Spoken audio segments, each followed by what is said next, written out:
Donc je me présente, je m'appelle Gauthier Poulet, je suis développeur full stack chez Serly. Et donc le sujet d'aujourd'hui, ça va être Jetpack Compose. Donc voilà, je vais voir si...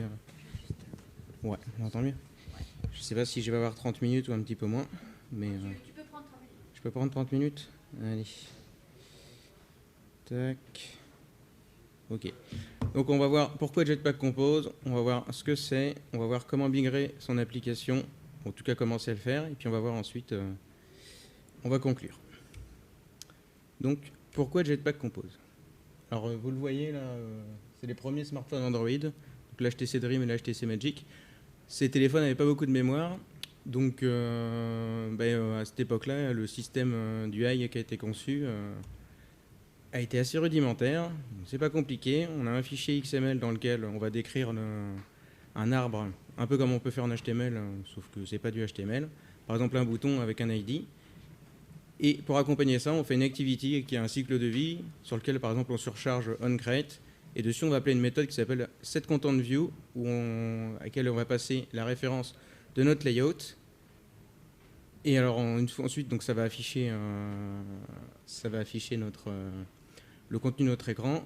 Et ensuite, on va pouvoir prendre avec un ID, récupérer des références de composants et puis les modifier. Par exemple, modifier du texte. Donc là, sur mon écran, je devrais avoir un bouton Hello World, mais j'ai modifié, j'ai mis Hello Jog Summer Camp.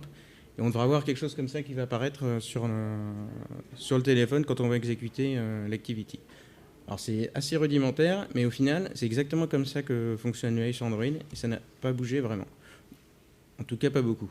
Donc ensuite, on a eu les tablettes qui sont arrivées, et donc on a ressenti le besoin de créer ce qu'on appelle les fragments pour pouvoir afficher plusieurs morceaux d'écran en même temps, par exemple sur des tablettes. Donc ici, on voit qu'on a le menu, on a la liste des emails sur Gmail, on a aussi le contenu, alors que normalement, il aurait fallu cliquer sur le petit menu sur la version mobile pour l'afficher. Donc ça permet de gérer, en fonction des tailles d'écran, plusieurs petits morceaux d'écran. Donc moi, aujourd'hui, au quotidien, quand je fais du Android, c'est toujours la même chose en général. C'est que j'ai un enchaînement d'écran, par exemple, pour commander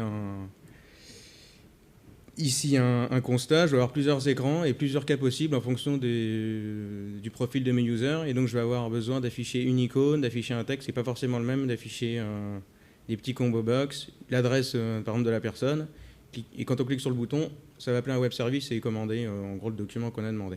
Et donc en gros, pour gérer tout ça, généralement c'est qu'on utilise un seul fichier XML et puis avec des ifs, en fonction de l'état, on va changer l'icône, on va changer le texte, on va cacher certains éléments.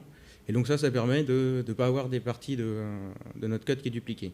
Sauf que, en fait, on se retrouve très vite limité, parce que là, après, il y en a avec 3, après, il y en a 10, et donc, en final, on ne sait plus comment ça se passe. Et on se retrouve avec des bugs en prod, où on a des bouts de texte qui n'étaient pas censés apparaître, qui apparaissent, et vice-versa.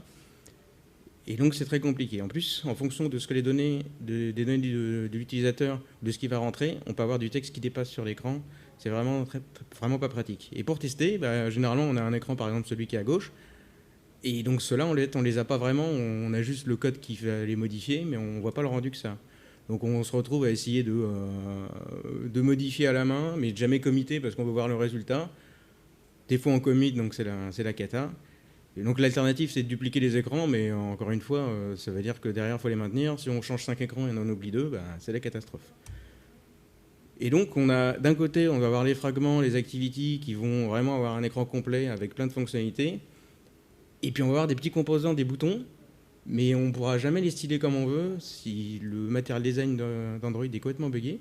Donc on est vraiment coincé et on est obligé de faire du bricolage à la main. Étendre des boutons, des morceaux de texte, avoir des pâtés copier-coller parce qu'on ne sait pas faire autrement. La hiérarchie des composants sur Android est vraiment pas simple à comprendre. Donc tout hérite de view qui fait à peu près 20 000 lignes. Et ensuite, on a un text view, donc c'est du texte. Le bouton hérite de ça, puis ensuite c'est des checkbox qui héritent du bouton. On a des boutons images qui héritent de l'image view, pas de bouton. Enfin, c'est vraiment assez bizarre. Et si bien que si on veut faire par exemple un texte custom ou un bouton custom, on va se retrouver à implémenter je ne sais combien de classes. Et ça prend beaucoup de temps. Et c'est vraiment pas agréable à faire. Donc il y a eu quelques évolutions quand même dans l'UI Android, parce que à gauche, vous voyez, c'est Gmail en version 2.3. Ensuite, il y a eu un design system qui s'appelle Holo qui est resté une année, et ensuite ils ont sorti le Material Design. Et donc on a, à part des composants graphiques, finalement le système du UI il n'a pas du tout changé.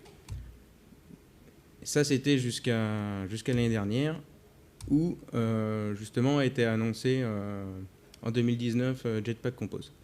Alors Jetpack déjà qu'est-ce que c'est? C'est un chantier de refonte des API Android qui de base sont faits en Java. L'idée c'est d'en réécrire une partie en Kotlin ou de les corriger de façon à ce que ce soit plus agréable pour coder des applis au quotidien. Donc il y a 4 parties, les fondations, l'architecture, le comportement, l'UI. En tout cas c'était comme ça que c'était bâti à la base. Aujourd'hui il n'y a plus vraiment ces catégories, mais par exemple ils ont sorti une API de navigation qui permet de changer de fragment, de naviguer dans notre application, comme c'est fait par exemple sous iOS, avec un espèce de storyboard avec des flèches pour en gros avoir un aperçu de ce qui se passait. Alors qu'avant on n'avait pas ça. Il y a des systèmes pour l'injection de dépendance pour simplifier la configuration. Il y a vraiment plein de choses. Et donc Jetpack Compose, ça a été annoncé l'année dernière à Google I.O.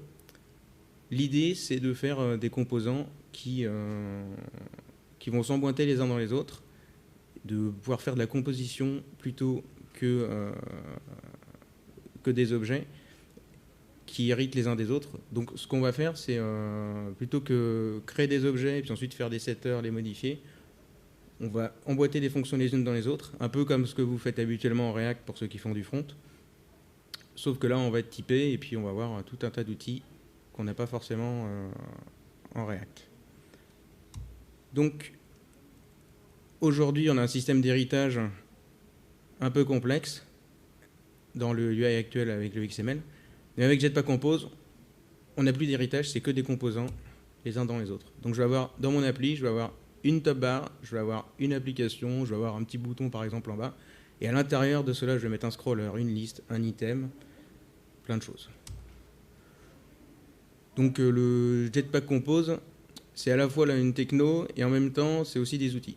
Donc on va avoir Android Studio qui va nous permettre de faire un live preview, je vais vous montrer juste après. On a le compiler de Jetpack Compose. On a le compiler Kotlin version 1.4 qui est sorti en version stable il n'y a pas très longtemps, mais qui avant était en alpha.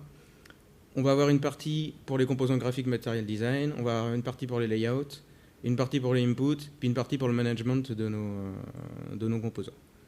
Donc toute la partie gauche, ça reste sur votre ordinateur, toute la partie droite, c'est dans l'application que vous allez déployer. On a besoin pour faire du Jetpack Compose d'avoir la version Canary de Android Studio. Sur les versions Release Candidate et stable, c'est pas disponible. Donc évidemment, ça apporte un petit peu d'instabilité à l'IDE. Comment je configure le Jetpack Compose pour l'utiliser sur mon projet? Déjà, je passe Kotlin en 1.4. J'active un petit flag compose égale true, toujours dans mon fichier de configuration Gradle. Et ensuite, je rajoute tout un tas de dépendances qui correspondent un petit peu aux différents artefacts que je vous ai décrits tout à l'heure, les fondations, le matériel, les icônes. Et puis moi j'ai rajouté pour mon exemple aussi une petite lib pour les live data pour faire de l'interopérabilité. Et puis on peut avoir aussi des tests unitaires. C'est parti. Alors est-ce que tout le monde voit mon écran? Ouais. Voilà ce que j'ai fait. En gros, j'ai fait fichier, j'ai fait nouveau, new project, et j'ai choisi un petit compose activity. Voilà, j'ai cliqué sur OK. Alors c'est un petit peu long, il y a des dépendances à récupérer. Mais en gros, j'ai créé le projet un petit peu avant pour simplifier les choses et pour avoir le temps de vous montrer pas mal de choses. Donc, je vous montrais tout à l'heure que pour faire afficher une vue en XML sur Android, on appelait une méthode qui s'appelait setContentView et on lui passait en paramètre le fichier XML qui correspond. Là, on va appeler une fonction qui s'appelle setContent. Quand je regarde comment elle est faite, on voit qu'elle a un paramètre composer qui est déjà défini, qui a une valeur par défaut, et surtout, elle a un paramètre qui est une fonction composable. Ça, c'est très important. Qu'est-ce que j'ai à l'intérieur de mon entrée? J'ai un thème. Il me l'a généré avec le nom de mon projet, parce que j'ai créé mon projet, il s'appelait Jug, donc il m'a créé un Jug thème. Mon Jug thème, qu'est-ce que c'est? C'est une fonction, composable aussi, dans laquelle j'ai un booléen qui, en gros, appelle une fonction système qui va me dire si je suis en dark mode ou pas. Donc, si je suis en dark mode, j'envoie ma palette dark. Si je suis en light, j'envoie ma palette light. Et comme ça, ça va gérer le dark mode automatiquement. Si je respecte évidemment le material design. Donc au-dessus, j'ai mes couleurs voilà, qui ont été générées. En fait, dark color, c'est aussi une fonction qui contient toutes les couleurs par défaut Et après, à moi d'appeler Dark Color et de redéfinir les couleurs que je veux. Donc si je veux prendre par exemple d'autres couleurs, là c'est du violet, mais je peux mettre du rouge, je mets ce que je veux. C'est assez facile. Donc la partie thème en fait se gère ici. Donc on n'utilise plus le thème.xml, le color.xml, en tout cas c'est pas prévu pour ça. Et donc à l'intérieur de ça, j'ai une app. Une app qui est une fonction composable toujours. Alors faut toutes les fonctions à l'intérieur qui découlent de cette contente qui sont en dessous, doivent tous avoir la notation de cette composable. C'est très important.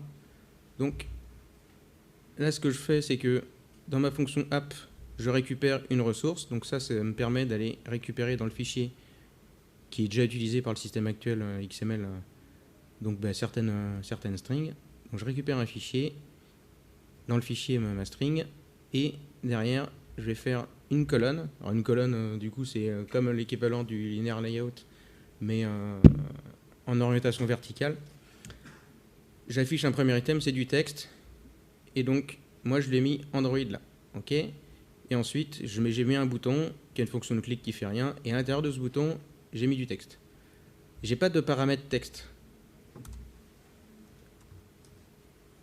Ici, en fait. L'idée, c'est de composer soi-même son bouton pour pas bloquer les gens. Donc si je veux une icône, j'ai juste à la rajouter à la ligne d'en dessous pour mettre un cœur, par exemple. Et puis, ça va marcher tout seul. Donc l'idée, c'est que, en gros, on veut plus hériter, on veut juste composer. Donc si je regarde le bouton, finalement, il a plein de paramètres, des modifiers, enable, l'élévation, donc la hauteur, shapes c'est pour les petits coins, une bordure, une couleur de fond, qui est celle primaire définie sur mon thème. Donc si je veux créer un bouton spécial, tout ce que j'ai, c'est à faire copier-coller le code du bouton, à surcharger d'un paramètre, et c'est bon, on a gagné. Donc j'ai plus besoin d'hériter et de récupérer des bugs. Et s'il y a des bugs, de toute façon, vu que c'est une lib, c'est plus dépendant de la plateforme Android, j'ai juste à mettre à jour la lib sur mon appli et à la republier sur le store, et c'est terminé. Les bugs sont corrigés. Donc j'ai mon texte. Et alors si vous voyez à droite, donc j'ai un Hello Jock Summer Camp, sauf que ici je devrais avoir marqué Hello Android. Pourquoi? En fait j'ai une petite fonction qui partira pas en prod et qui a une annotation preview. Et donc cette fonction-là, je lui repasse toujours le thème, elle va me permettre de prévisualiser ce que je suis en train de faire. Donc quand je vais par exemple modifier ici, je mets 2020, je vais faire un petit build, un refresh. Alors c'est un petit peu long, ça dépend des fois. Je vous rappelle que c'est sur une version preview de Android Studio.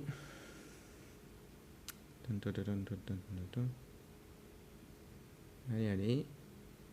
Voilà, ça me l'a modifié là. Ce que je peux faire aussi, c'est lancer le mode interactif. Donc, en gros, si j'ai un bouton, je vais pouvoir cliquer dessus et je peux avoir des actions dans ma fonction qui vont derrière apparaître. On va vraiment avoir un runtime dans l'IDE, comme si on était vraiment dans l'application, mais juste sur le composant en question. Ce que je peux faire aussi, c'est, tiens, mais finalement, j'aimerais savoir ce que ça donne en dark mode. Donc, je duplique ma fonction. Par contre, évidemment, il râle parce que je ne peux pas appeler deux fonctions différentes avec le même nom. Je lui mets un 2. Mon thème, je lui mets dark theme égale true. Bim. Et puis tiens, je vais lui dire en device, je veux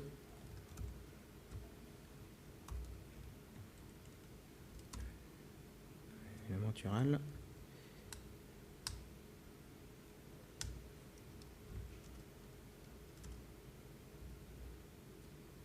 Je vais lui dire je veux un pixel XL par exemple. Je le rafraîchis. Évidemment il manque l'import.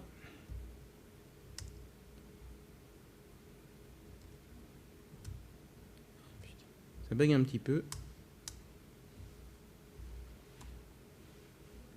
Donc des fois, je sais pas pourquoi ça plante. Bon, on va abandonner le coup du device.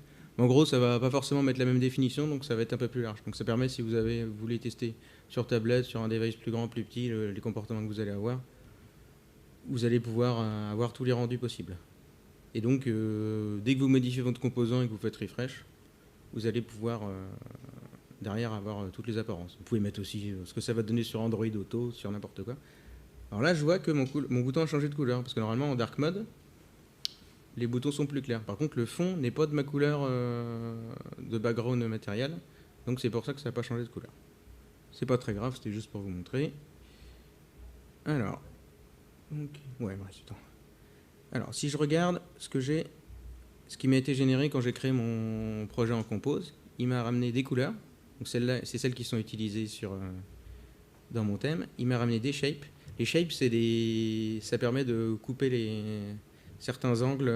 Par exemple, sur vos boutons, vous pouvez dire tous mes boutons, je veux que le coin en haut à gauche il soit coupé. Et tous les boutons de votre application, ils vont être comme ça. C'est pour, en gros, styliser un petit peu vos applis. Donc les thèmes, on a vu ça. Les types, c'est la typographie. Donc en gros, on a différents tailles de texte qui sont définies par défaut dans le material design, donc H1 jusqu'à je ne sais comment HTML, des subtitles, des bodies, avec des fonds, des tailles, donc on peut les modifier dans le thème, et derrière, ça va impacter toute l'appli. Alors, donc, on va corser un peu les choses. Donc là, j'ai créé une fonction counter, donc c'est un compteur, et donc je vais utiliser ce qu'on appelle les states. C'est un peu l'équivalent des states en React, s'il y en a qui connaissent. En gros, je définis un mutable state of, je lui dis en valeur 1 par défaut. J'utilise remember pour en gros qu'il se souvienne, parce qu'à chaque recomposition, la valeur, en fait, si je ne mets pas le remember, il va revenir à 1 à chaque fois.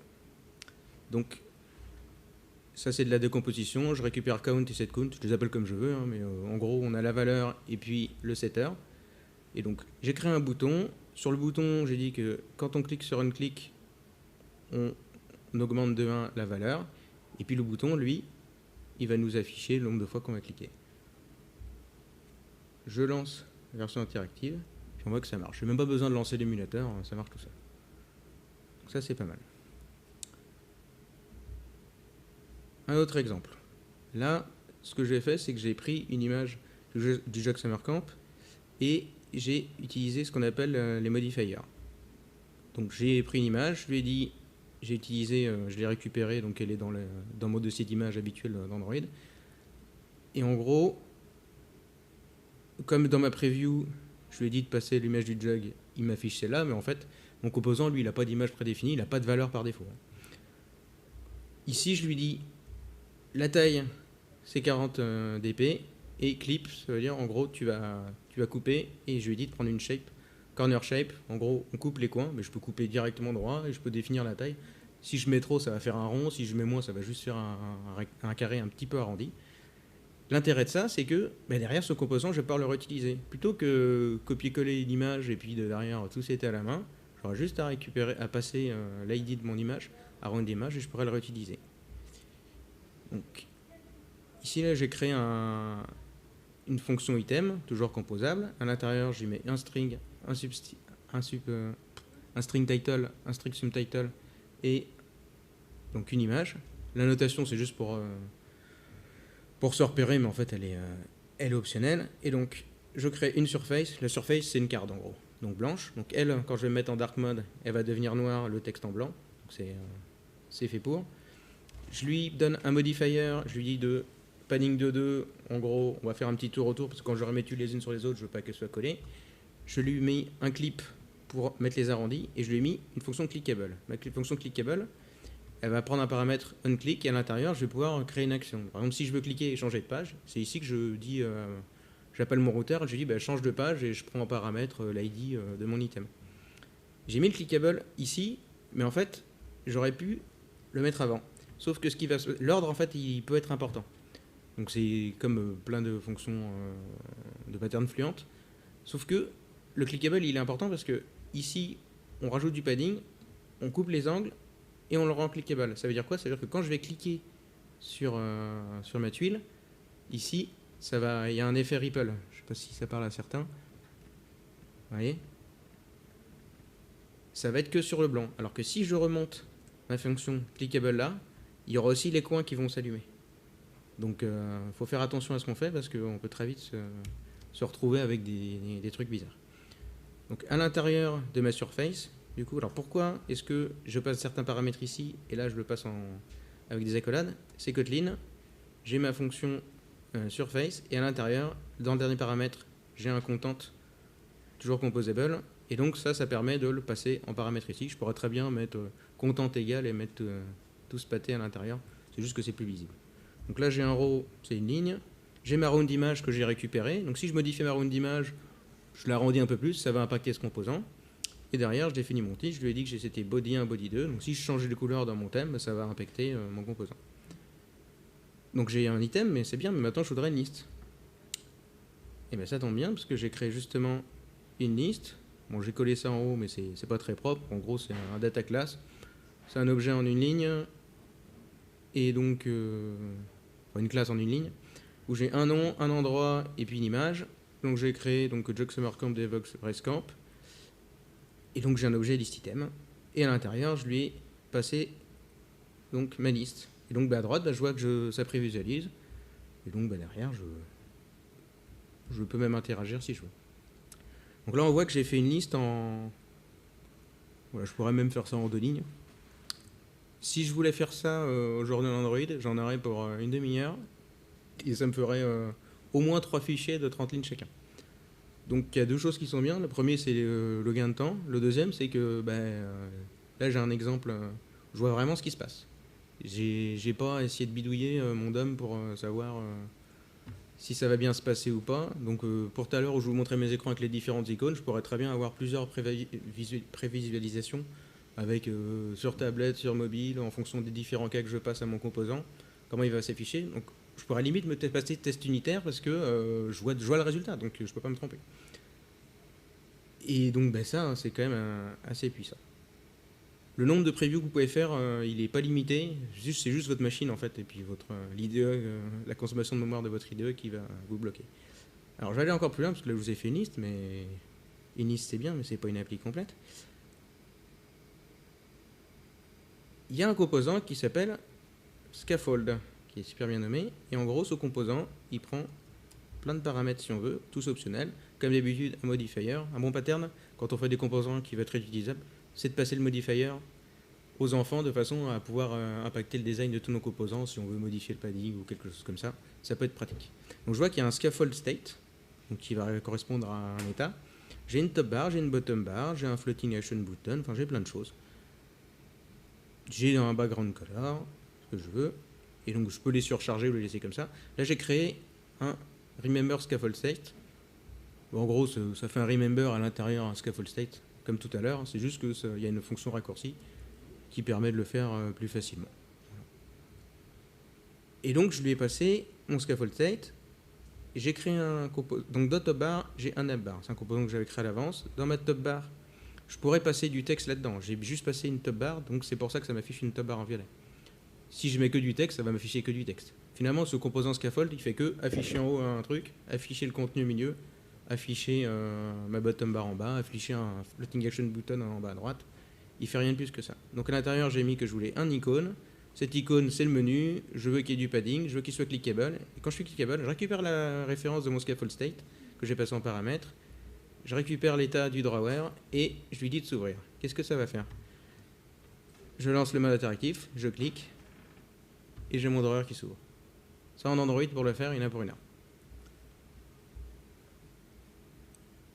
Tout ce que j'ai, c'est un petit drawer qui est juste là. C'est une colonne avec du texte. Je peux le rendre clickable et puis lui envoyer vers le routeur pour qu'il change par exemple de page. C'est vraiment super simple à faire. Et ça va vraiment très vite. J'ai remis, donc là je suis dans le content, j'ai remis my items, c'est pour ça qu'ils apparaissent là. Puis si je veux rajouter d'autres choses, ça c'est simple. Je le mets ici, je mets une virgule, et puis par exemple je vais dire... Alors attends. Non, je suis pas dans le bon truc. Excusez-moi. Je peux lui dire, je veux un floating action button. Tac. Et puis je peux lui, derrière, lui mettre un floating action button avec rien de on click. À l'intérieur, je vais mettre du texte. Par exemple, un plus. Normalement, par défaut, il prend la couleur accent de ma configuration. Donc, je vais pouvoir rajouter derrière. Est-ce qu'il m'a mis à jour? Le petit bouton, je sais pas si on le voit. J'ai peut-être loupé un truc. Génial. C'est planté.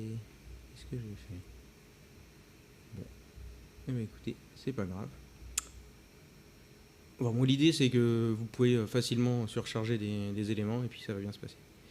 Vous pouvez aussi utiliser un composant qui s'appelle Android View et il va vous permettre, à l'intérieur de votre bloc, d'utiliser un bouton des anciens composants Android. Là, c'est pas un bouton Jetpack Compose, c'est un bouton qui est utilisé dans les fichiers XML. Donc je peux l'afficher, je peux lui changer son texte. Donc si vous avez des composants custom que vous voulez intégrer à votre layout Compose, c'est possible, c'est super simple à faire. Ça peut par exemple sur une map, par exemple ça c'est un composant qui n'est pas encore stable sur Compose, vous pouvez rajouter ici facilement. Il y a vraiment plein de choses qu'on peut faire. Alors je vais revenir un peu sur les slides parce qu'il y a plein de trucs qu'on n'a pas pu voir. Donc remember on l'a vu, ça on l'a vu. Il y a un système de contexte un petit peu comme en React où en gros en haut de mon composant je vais dire par exemple je définis un user qui va être en gros mon contexte. Un peu plus bas je dis j'ai une liste de users donc à partir d'ici j'itère et mon user c'est celui-là. Et un peu plus bas on va pas être obligé de passer notre user à nos différents composants et on va pouvoir le ressortir comme ça. Donc ça permet de derrière pas avoir de dépendance avec certaines choses, certains éléments, certains POJO par exemple. Donc le modèle MVVM, je ne sais pas s'il y en a qui connaissent, en gros l'idée c'est d'avoir une activité ou notre fragment qui va gérer l'affichage. On se base sur un view model. Et donc ce view model, il va par exemple contenir la liste de mes éléments et puis il va avoir une fonction pour ajouter et supprimer un élément. Et aujourd'hui, si vous faites correctement les choses dans votre appli Android, vous avez déjà ça. La seule chose qu'il va y avoir à faire pour migrer votre appli, c'est juste remplacer la partie Activity Fragment. Tout le reste, normalement, ça se branche facilement. Donc là, j'ai mon view model où j'ai une liste, par exemple, de to-do. J'ai une fonction add, j'ai une fonction item. Je crée mon view model en haut et ici, grâce à la fonction observe as state, en gros, je transforme comme si c'était un remember, comme on a vu, notre élément, et ça y est, c'est câblé.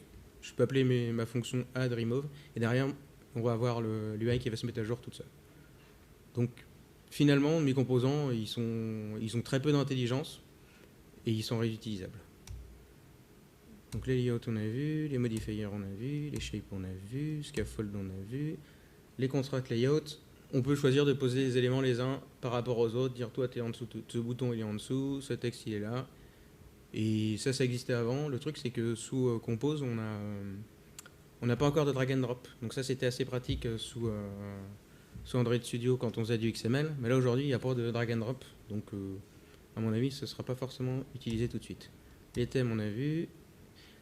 Thème adapteur. En gros, on peut utiliser les anciens fichiers de configuration XML de notre appli.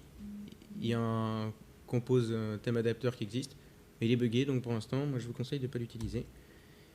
On peut faire des tests unitaires, on peut créer un contexte avec mon activité ou alors faire un contexte bidon, par exemple juste pour tester un composant. J'affiche mon composant et puis derrière je vais pouvoir récupérer des morceaux, dire je clique à cet endroit et je vérifie que par exemple mon compteur il va bien s'incrémenter.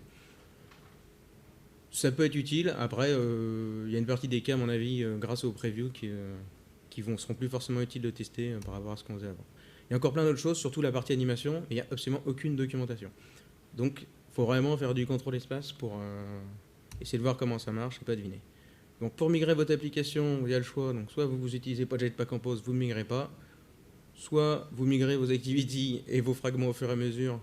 Dans ce cas-là, moi, c'est ce que je vous conseille, ça va bien se passer. Ou sinon, vous pouvez faire carrément coexister des petits morceaux de Compose dans du XML et vice-versa. Je vous ai montré tout à l'heure comment ça marchait. Franchement, je ne vous le conseille pas. Donc, je crois que c'est à peu près tout. De toute façon, c'est fini.